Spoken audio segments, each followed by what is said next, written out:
Best Practices for Klarna Pay in 4 is a comprehensive guide to help merchants and consumers navigate this popular payment method.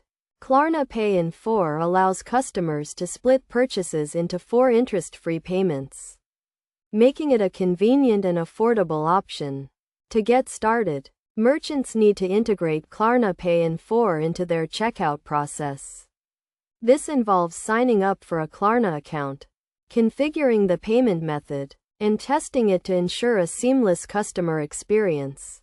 Merchants should clearly display the Pay in 4 option at checkout, including the total cost, payment schedule, and any applicable fees.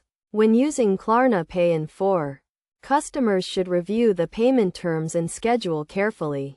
The first payment is due at the time of purchase, with the remaining 3 payments due every 2 weeks. Customers should ensure they have sufficient funds in their account to cover each payment, as late fees may apply. To avoid late fees, customers should set up payment reminders or automate their payments. Klarna also offers a payment extension option, which allows customers to delay a payment by a few days. However, this may incur additional fees, so customers should use this option wisely.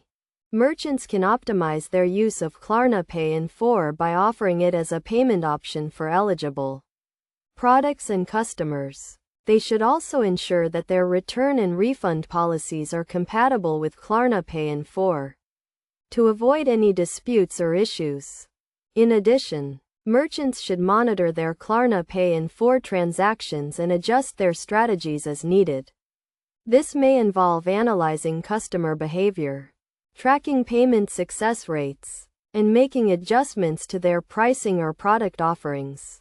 By following these best practices, merchants and customers can get the most out of Klarna Pay in 4, while minimizing the risk of late fees or other issues.